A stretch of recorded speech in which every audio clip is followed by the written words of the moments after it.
Good morning all of you. This is Sunil sir. Today we are going to discuss भक्ति आंदोलन. Topic है बच्चों भक्ति आंदोलन के प्रमुख संत. ठीक है, भक्ति आंदोलन के प्रमुख संतों के बारे में मैंने आपको पहले बताया था बच्चों. भक्ति आंदोलन में शंकराचार्य, सबसे पहले हमने शंकराचार्य की बात की थी. शंकराचार्य के बाद जो है वो निम्बाकाचार्य आता है, और निम्बाकाचार्य के बाद रामानुजाचार्य हैं, और फिर मध्वाचार्य. चार हैं बच्चों. चारों ही दक्षिण भारत के हैं. जो मैप जो होता है ना बच्चों इंडिया भारत में, एक तो है आपके दक्षिण भारत और उत्तर भारत. तो दक्षिण भारत के कितने हैं? चार हैं. पहला कौन है? पहले मैंने शंकराचार्य है, दूसरा निम्बाकाचार्य है, और तीसरा आपके रामानुजाचार्य है, और चौथा है माधवाचार्य.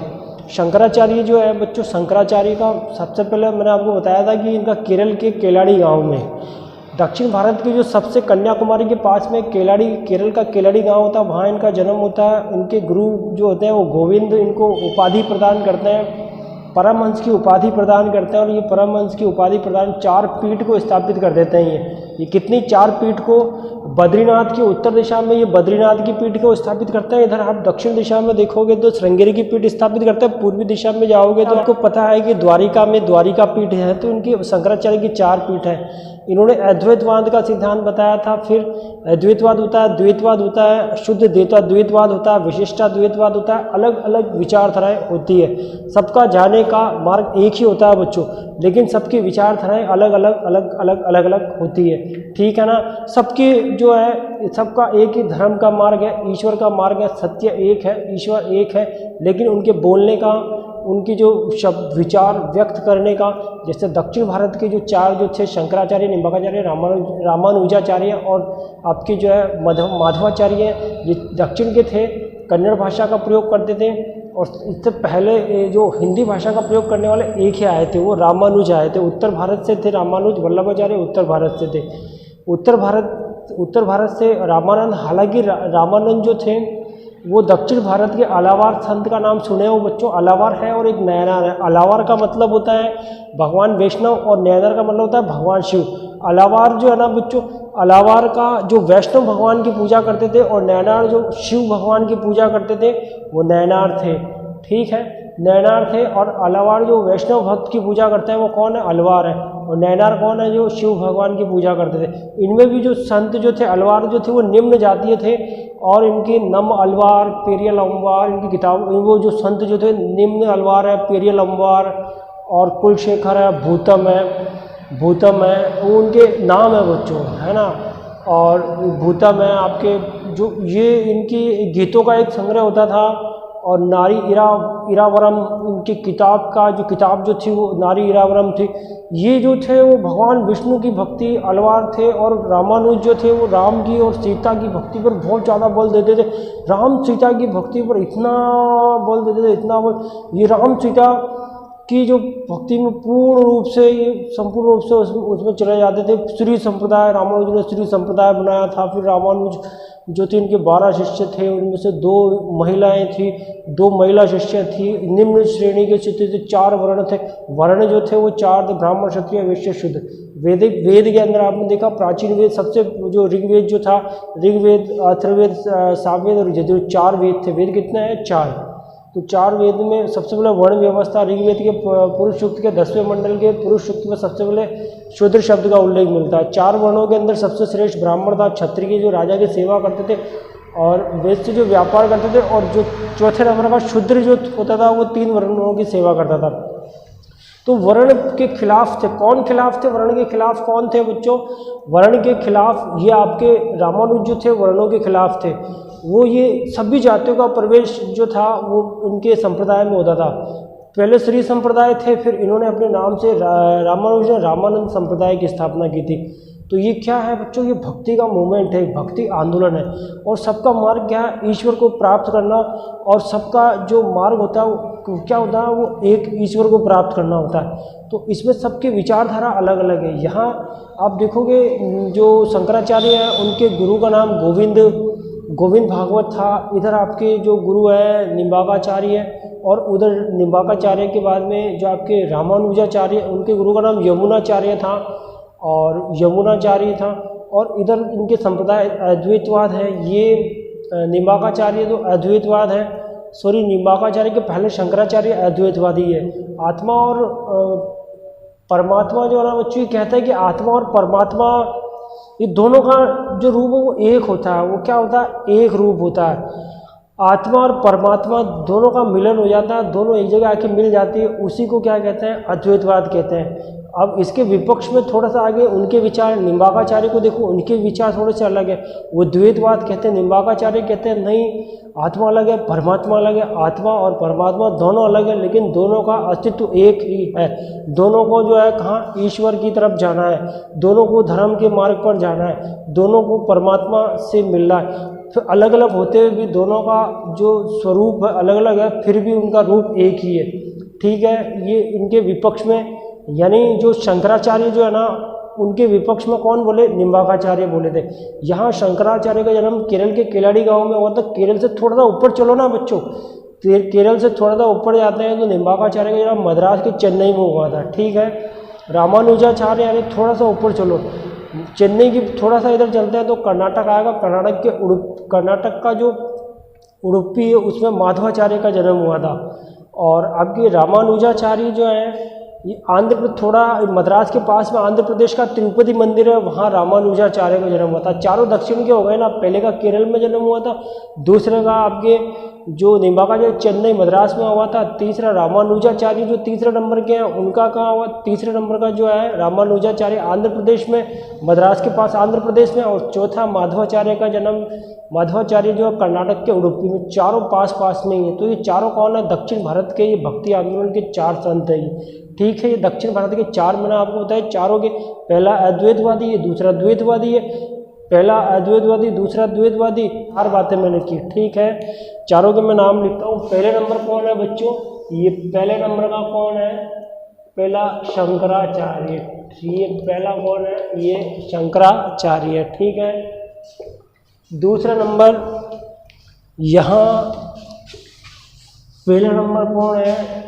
ये पहला है आपके शंकराचार्य। ठीक है, दूसरे नंबर पे आया हूँ निम्बार्काचार्य। ठीक है, दूसरा निम्बार्काचार्य। तीसरा नंबर पे आओ, तीसरे नंबर पे आते हैं अपन तो रामानुजाचार्य। ठीक है, 4 नंबर पे आ जाओ। 4 नंबर पे आते हैं शंकराचार्य, निम्बार्काचार्य, रामानुजाचार्य और शंकराचार्य, निम्बार्काचार्य, रामानुजाचार्य। 4 नंबर पे है मध्वाचार्य। ठीक है, संप्रदाय शंकराचार्य जो है इनका संप्रदाय कौन सा है? इनका संप्रदाय है अद्वैतवाद। अभी अभी बच्चों बताया था अद्वैतवाद इनका जो दर्शन होता है, इनका द्वैतवाद दर्शन होता है। ठीक है, इनका विशिष्टाद्वैतवाद इनका होता है। और ये कौन सा है? ब्रह्मा संप्रदाय है। ठीक है, ये जो है वायु जो देवता है उनके अवतार हैं। इनका जन्म जो है कहाँ होता है? ये कर्नाटक में इनका जन्म होता है। कर्नाटक में इनका जन्म होता है। गांव कौन सा है? उडुपी इनका गांव है। इधर रामानुजाचार्य में आइए, ये विशिष्टाद्वैतवाद है यहाँ पे बच्चों, इनका दर्शन होता है। रामानुजाचार्य का जन्म कहाँ होता है? आंध्र प्रदेश के तिरुपति। आंध्र प्रदेश में जगह कौन सी है? तिरुपति है। ठीक है, यहाँ निम्बार्काचार्य में आइए, निम्बार्काचार्य का जन्म चेन्नई में बताया मैंने। ठीक है, चेन्नई। गांव कौन सा है? वेलारी गांव है। और शंकराचार्य का मैंने बताया केरल, और कहाँ है? केलाड़ी। ठीक है, यहाँ देखो ये 4, पहला संत शंकराचार्य है, दूसरा निम्बार्काचार्य है, तीसरा रामानुजाचार्य और चौथा माधवाचार्य है। 4 है यहाँ पे। शंकराचार्य अद्वैतवाद दर्शन है, निम्बार्काचार्य द्वैतवाद दर्शन है, रामानुजाचार्य विशिष्ट द्वैतवाद है, माधवाचार्य ब्रह्मा संप्रदाय है। यहाँ ब्रह्मा संप्रदाय है, यहाँ शंकराचार्य के अद्वैतवाद। शंकराचार्य केरल के रहने वाले। थोड़ा सा ऊपर चलते हैं तो चेन्नई, थोड़ा सा केरल से ऊपर चले तो चेन्नई मद्रास आएगा, वहाँ निम्बार्काचार्य जो थे ये संत रहते थे, पहले ये शंकराचार्य रहते थे। ठीक है, इनके विचार अलग है। फिर रामानुजाचार्य, थोड़ा सा इधर चलोगे आंध्र प्रदेश आएगा पास में, वहाँ रामानुजाचार्य रहते हैं। और थोड़ा सा उनके पास में चलोगे तो कर्नाटक के उडुपी में माधवाचार्य रहते हैं। ठीक है, यहाँ आपके शंकराचार्य जो है ये भगवान शिव के अवतार कहलाते हैं। ये किन के अवतार कहलाते हैं? ये शिव के अवतार कहलाते हैं। ठीक है बच्चों, ये शिव के अवतार कहलाते हैं। यहाँ निम्बाकाचार्य में आइए तो ये जो है ये भगवान जो श्री कृष्ण है और राधा, श्री कृष्ण राधा की भक्ति में ही डूबे रहते हैं। राधा और श्री कृष्ण राधा की भक्ति में, श्री कृष्ण राधा की भक्ति इनका उपासक है ये। ठीक है, यहाँ रामानुजाचार्य के अंदर हम देख रहे हैं ये विशिष्ट है और जो विशिष्टाद्वैतवाद है, विशिष्ट कौन है? ब्रह्मा को इन्होंने विशिष्ट माना। ब्रह्मा भाष्य और सूत्र भाष्य जो है इन्होंने 2 किताबें लिखी थी। रामानुजाचार्य जो थे ये भगवान विष्णु की पूजा, ये विष्णु का ही उपासक मानते हैं। कौन को उपासक? विष्णु को उपासक मानते हैं। अब रामानुजाचार्य के बाद ये मध्वाचार्य हैं, ये वायु के देवता कहलाते हैं, वायु के अवतार कहलाते हैं। और ये जो है ये वायु के अवतार कहलाते हैं जय तीर्थ। ठीक है, और सूत्रमाला, सूत्र भाष्य, इन्होंने एक किताब लिखी थी। तो संतों के अंदर हम देख रहे हैं कि शंकराचार्य, अभी मैंने आपको बताया कि एक शंकराचार्य है, यहाँ पे निम्बाकाचार्य, रामानुजाचार्य, माधवाचार्य, 4 है। ये चारों की मैंने आपको बताया कि शंकराचार्य जो थे वो कहाँ रहते थे, कौन सी जगह रहते थे, कहाँ धर्म का प्रचार करते थे। बद्रीनाथ चले गए थे, 4 जगह द्वारिका पीठ स्थापित करती थी। भगवान शिव को उपासक लोग इनके पास में आते थे, ये शिव की कहानियाँ इनको सुनाते थे। ये इनके भी गुरु थे, है ना, गोविंद भागवत इनके गुरु थे। फिर निम्बाकाचार्य थोड़ा सा आगे जाते तो एक दूसरे संत मिलते हैं, और वो कौन थे? वो दूसरे संत कौन मिले हमको? निम्बाकाचार्य मिले। और निम्बाकाचार्य जो है ये जो है निम्बाकाचार्य आपके चेन्नई के बेलारी गांव में रहते थे।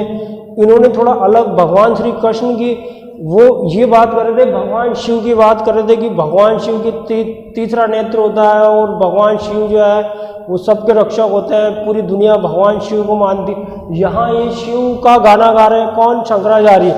यहाँ ये निम्बाकाचार्य भगवान श्री कृष्ण, राधा और श्री कृष्ण के सॉन्ग गाने चलते रहते हैं, वो भजन वगैरह, और भगवान राधा और श्री कृष्ण के मंदिर में, और ये इन्हीं की पूरी जनता के सामने भक्ति का जो अपना अलाप जलपते रहते थे। और जो है ये भगवान कौन? निम्बाकाचार्य। ठीक है, बेलारी के अंदर, चेन्नई बेलारी में जनता को ये उपदेश देते रहते, कन्नड़ भाषा में उपदेश देते रहते थे, है ना, तमिल भाषा, कन्नड़ भाषा में उपदेश देते रहते। फिर आप चलो रामानुजाचार्य, कौन आ गया बच्चों? रामानुजाचार्य।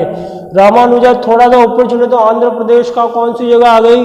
आंध्र प्रदेश की तिरुपति। कौन सी जगह आ गई? तिरुपति आ गई यहाँ पे। ठीक है, तिरुपति में रामानुजाचार्य है। तो वी से देखो, वी से विशिष्टाद्वैतवाद। ठीक है, वी से विशिष्टाद्वैत, वी से विशेषवाद, ईश्वर जगत और सत्य तीनों एक है। दूसरी चीज हो गई वी से ही है ना, ये वेदांत पर बहुत ज़्यादा बल देते थे। और द्वीप सम है कुछ इनके किताब का नाम था। और वो ये जो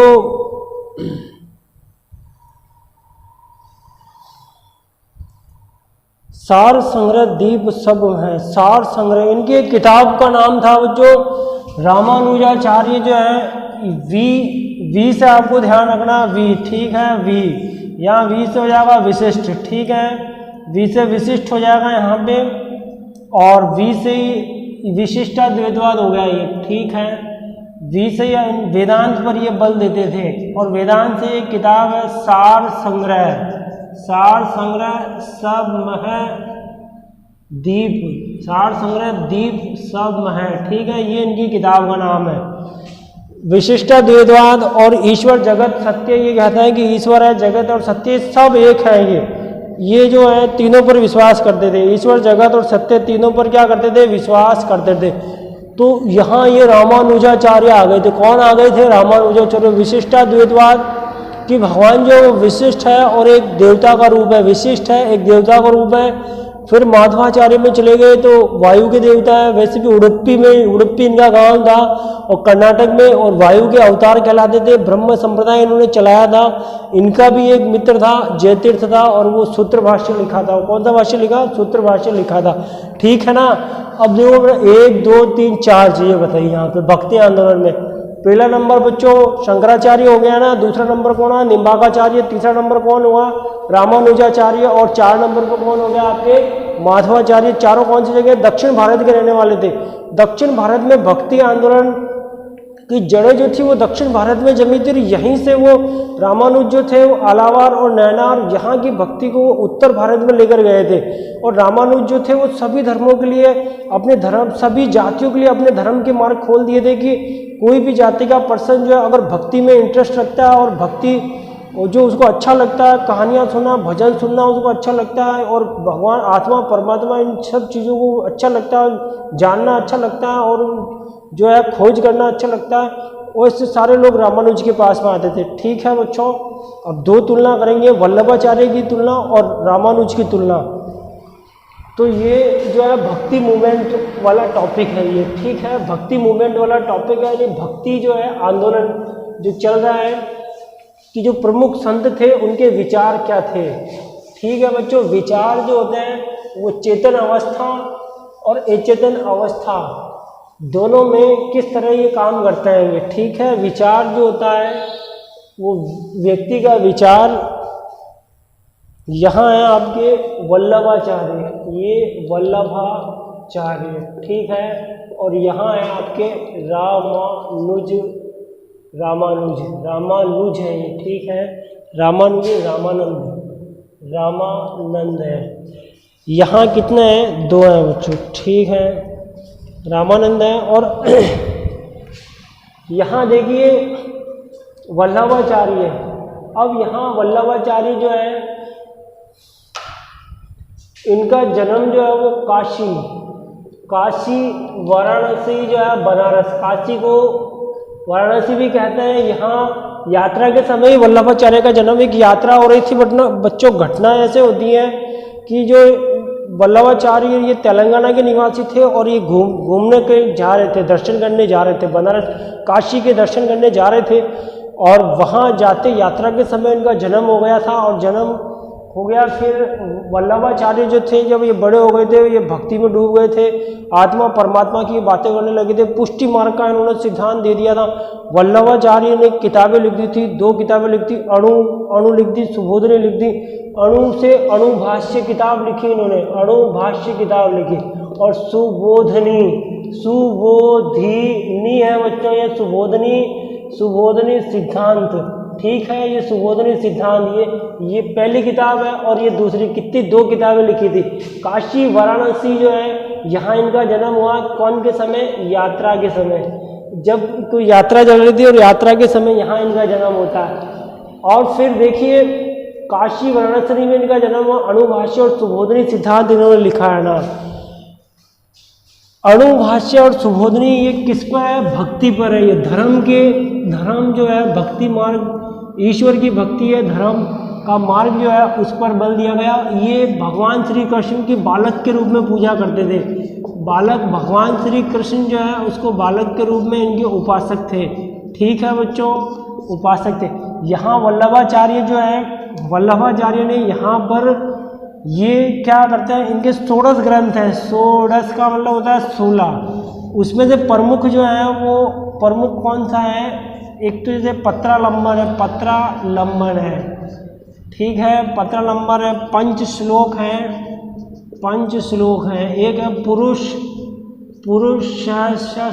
शस्त्र, और 5 श्लोक। एक है पूर्व मीमांसा दर्शन। ठीक है ना। तो ये 16 ये पूरे जो है भक्ति में डूबे हुए हैं। ये वल्लभाचार्य हैं। कौन है ये वल्लभाचार्य है, ये काशी है वाराणसी में यात्रा के समय इनका जन्म हो गया था बच्चों। यहाँ अणुभाष्य और सुबोधनी सिद्धांत, अणुभाष्य भक्ति पर इन्होंने किताब लिखी थी, अणुभाष्य और सुबोधनी सिद्धांत। 16 है। इनकी जो किताबें जो 1 2 3 4 5 6 किताबें लिखते रहे। तो परिवार जो था इनका, माहौल जो था, इनके पूरे परिवार के अंदर इनके पुत्र जो थे, इनके वल्लभाचार्य के पुत्र का नाम क्या है, विट्ठलनाथ। ठीक है, विट्ठलनाथ। तो यहाँ देखो ये विट्ठलनाथ जो है, विट्ठलनाथ के 4 शिष्य थे, और 4 शिष्य इनके थे, और 8 का समूह था। पूरा समूह कितने का था, 8 का समूह था। यहाँ वल्लभाचार्य अभी अभी बच्चों एक घटना मैंने आपको बताई थी कि वो यात्रा कर रहे थे, और यात्रा करते समय क्या हुआ, जब ये यात्रा कर रहे थे तो इनका जन्म हो गया था और बड़े हुए धीरे धीरे भक्ति में डूब गए थे। भक्ति में डूबने के बाद इन्होंने सुबोधनी, अणुभाष्य जैसी किताबें लिख दी थी। अणुभाष्य लिखा इन्होंने, सुबोधनी लिखा इन्होंने, जो भक्ति पर बल देता था। इधर बालक भगवान श्री कृष्ण के बालक के रूप में पूजा करते थे। इनके परिवार में पिता, माता और ये पुत्र जो सब भक्ति में डूबे हुए थे। तो इनका पुत्र जो था, उनका पुत्र विठुलनाथ जी थे, वो भी भक्ति में डूबे थे। 4 शिष्य इनके, विठुल जो थे उनके 4 शिष्य तो इनके थे, और 4 शिष्य इनके, 8 का एक पूरा का पूरा ग्रुप बनता है। ठीक है, अब जो पूरा 8 का जो ग्रुप बना बच्चों, उसमें पहले में जो कुंभा स्वामी, पहले में कौन है, कुंभा स्वामी पहला इनका शिष्य था, और कृष्ण स्वामी इनका दूसरा शिष्य था। 2 गए ना, तीसरा सूरदास जी भी इनके इसमें शामिल थे, सूरदास जी भी। और फिर 4 नंबर पे जो है इनके परमानंद में शामिल थे। ठीक है, तो 4 हो गए। 4 ये गोविंद स्वामी, पहला नंबर का कौन है, गोविंद स्वामी है। ये गोविंद स्वामी जी भी बालक को, भगवान श्री कृष्ण को बालक के रूप में ये भक्ति पूजा करते थे, उनकी भक्ति करते थे। फिर इसमें चतुर्भुज नाम से भक्त आए थे जो उनके शिष्य बने थे, वल्लभाचार्य के शिष्य बने थे चतुर्भुज के बाद में कौन आया था, कीर्ति। ये भी क्या बने थे, भगवान श्री कृष्ण की बालक के रूप में पूजा करते थे, और फिर पूजा करते थे।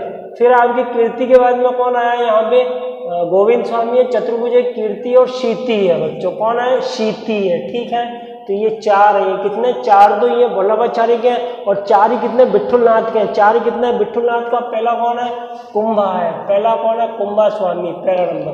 दूसरा नंबर कौन है, पहला कुंभा स्वामी है, दूसरा नंबर कृष्णा स्वामी है। ठीक, तीसरा नंबर सूरदास जो थे वो शामिल थे। वो कौन से संप्रदाय में शामिल थे, वो किनके साथ, वो वल्लभाचार्य के साथ शामिल थे। संप्रदाय वल्लभाचार्य का जो था वो संप्रदाय कौन सा था, शुद्ध द्वैत।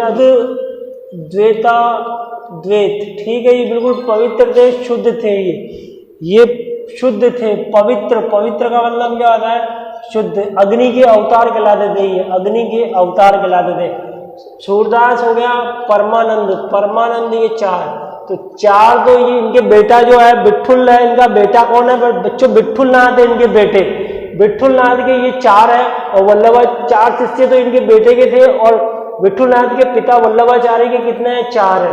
चारों की भक्ति जो है, ये वल्लभाचार्य की भक्ति जो थी वो बालक कृष्ण के रूप में थे। काशी, वाराणसी, आप यूपी के अंदर इलाहाबाद में, ये जगह कौन थी, यूपी इलाहाबाद में। किताबें अणुभाष्य लिख दी, सुबोधनी लिख दी इन्होंने, 16 ग्रंथ भी इन्होंने लिखे थे, और 16 में ये प्रमुख पत्रालंबन है, पुरुष शास्त्र, पंचश्लोक, पूर्व मीमांसा, ये जो है मोस्ट प्रमुख किताबें मानी जाती हैं। वल्लभाचार्य का अब रामानंद से तुलना की जाएगी बच्चों। ठीक है, वल्लभाचार्य का जन्म उत्तर भारत के काशी और वाराणसी के पास में हुआ, तो इसी के पास में, बिल्कुल पास में क्या है, प्रयाग है। इसी के पास में क्या है, जगह कौन सी है, प्रयाग। तो अब रामानंद की बात कर ले, तो रामानंद थोड़ा सा काशी से पास में थोड़ा सा और आगे जाओ तो कौन सी जगह आएगी, प्रयाग। जहाँ प्रयाग इलाहाबाद में है बच्चों। ये प्रयाग का मेला भरता है, और प्रयाग में सम्मेलन भी होते रहते हैं प्रयाग के अंदर।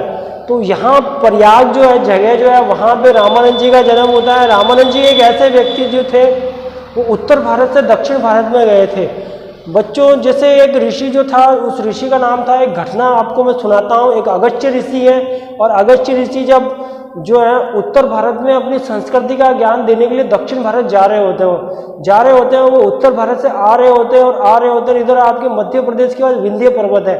वो विंध्य पर्वत जो था बच्चों, वो क्या होता है, वो ऐसे ऊपर बढ़ता गया। अब इधर आपके जो अगस्त्य ऋषि चढ़ते गए। अगस्त्य ऋषि को गुस्सा आया कि ये विंध्य पर्वत इतना ऊपर कैसे जा रहा है। वो अपना वज्र निकालते हैं, उस पर प्रहार करते हैं, और उसको जो विंध्य पर्वत के जो शत विशत कर देते हैं उसको जगह। और फिर वो शत विशत करते ही विंध्य पर्वत उनके चरणों में गिर जाता है। मुझे क्षमा कर दीजिए, मेरे से गलती हो गई, और मैं अब ज़्यादा ऊपर तक अब नहीं फैलूंगा।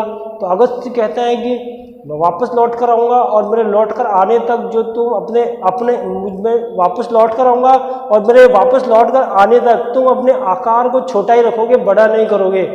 विंध्य पर्वत ने कहा ठीक है, और इस तरह जो है अगस्त्य ऋषि कभी लौट कर उधर गए नहीं, और आज भी विंध्य पर्वत शत विशत है। तो आज भी जो है वो विंध्य पर्वत इंतजार कर रहा है। कौन का इंतजार कर रहा है? वो अगस्त्य ऋषि का इंतजार कर रहा है। तो बच्चों कहने का मतलब ये है कि यहाँ रामानुज जो थे,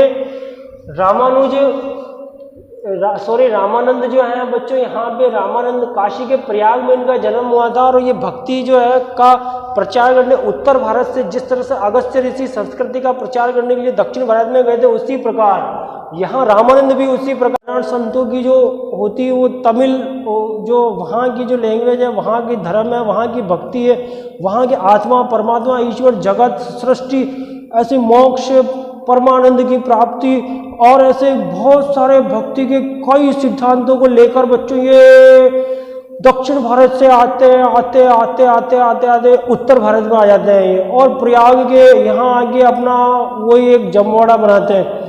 यहाँ आगे रामानंद कहते हैं कि सब के लिए मेरे द्वार खुलने हैं, सब जातियों के, रेदास चमार था, धन्ना जाट था, नाई सेन था, नाई कौन था? सेन था, धन्ना जाट था, और जो है 3-4 ये आ गए इनके, और सुखानंद आ गया, भावानंद आ गया, आनंद नंद आ गया, परमानंद आ गया, महाआनंद आया। इनके 12 शिष्य हो गए टोटल। और सुरसुरी एक महिला थी, वो भी इनके संप्रदाय में शामिल हो गई थी। रामावत, बहुत बड़ा एक रामावत संप्रदाय बना दिया था। कौन सा? रामावत संप्रदाय। रामावत संप्रदाय बना दिया था बच्चों। और संप्रदाय में 12 शिष्य थे इनके प्रमुख। और शिष्यों के प्रवचन सुनने के लिए पब्लिक आ रही उधर से इधर, इनके खुद के प्रवचन चल रहे हैं। एक पूरा विशाल, एक पूरा जो है राम और सीता की भक्ति का एक पूरा एक माहौल पैदा कर दिया बच्चों, जहाँ केवल चारों तरफ ईश्वर ईश्वर, भगवान भगवान भगवान के प्रवचन सुनाई दे रहे थे। ठीक है बच्चों, ये कौन है? ये आपके रामानंद है। रामानंद में महिलाओं में 2 महिलाएं होती थी। 2 महिलाओं में कौन थी? पद्मावती और सुरसुरी।